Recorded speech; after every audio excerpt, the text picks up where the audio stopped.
Доктор Давидовски, деновиве сме сведоци на загадување на воздухот, чувство на непријатен мирис и чад. На што тоа се должи и какви се опасностите по здравјето на луѓето кај нас?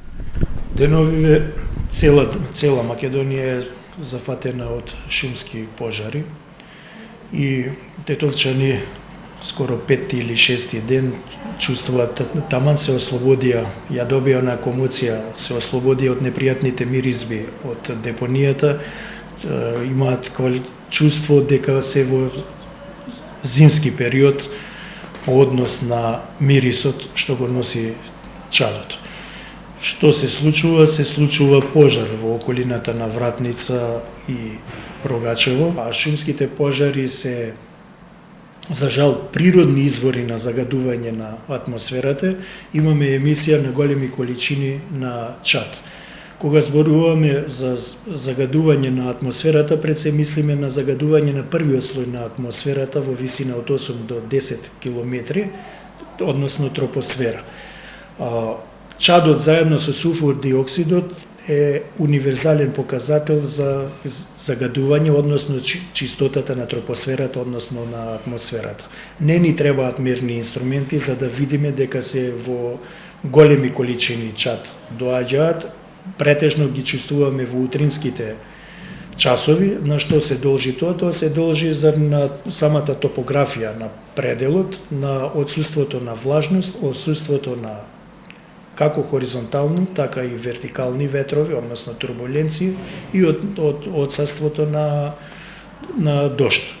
Поради тоа го чувствуваме дејството пред се мирисот на чадот, меѓутоа ако приметите, видливоста е намалена, имаме поради намалената видливоста што ја предизвикува чадот, намалена имаме психолошки феномени кај луѓето, различни луѓе различно реагираат, а карактеристично за чадот, да напоменеме дека чадот се јагленови частички кои настануваат поради непотполно согорување на дрвата и тие имаат долгорочно надразително и алергенно дејство, а во моментот се надеваме дека пожарите ќе бидат угаснати. Карактеристика за чадот е што посебно кај децата го намалува вентилационата функција на респираторниот тракт, а со тоа транзиторно, кратко време, од 2 до 4 недели. Од друга страна, тоа може да предизвика бронхитис, пнеумонија и едеми на белите дробови. Како да заштити населението од ова влијание, неповолно влијание од чадот и частичките? Препорака е на како да се заштитиме од овие шумски пожари. Причината пред се да не дојде до ние донесени се забрани за движење по планините, меѓутоа на овие екстремно високи температури за овој период на годината може да дојде и до само запалување од обично стакло со прекршување на сонцевите зраци, а не од некоја човечка активност. Значи превенцијата е да не дојде.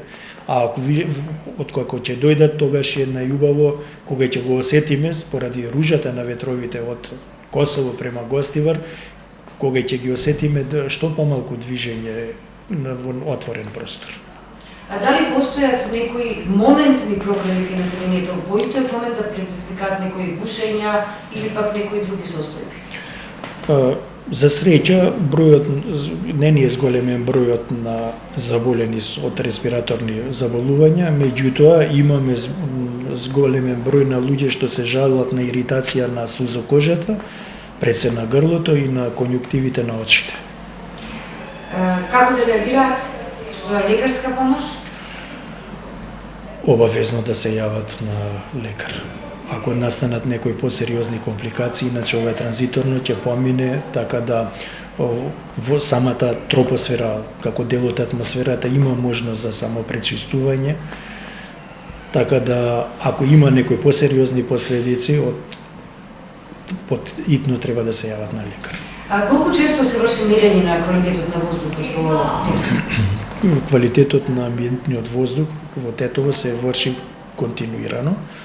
Постои автоматска мониторинг станица во дворот на гимназијата Кирил Пејчиновиќ и ние ги добиваме резултатите преку Министерство за екологија. За последниот период имате ли некои загрижувачки резултати? За месец август немаме резултати и така да последните резултати ни се од месец јули и имаме влошување на состојбата со амбиентниот воздух во Тетово. Благодарам. Благодарам и вас.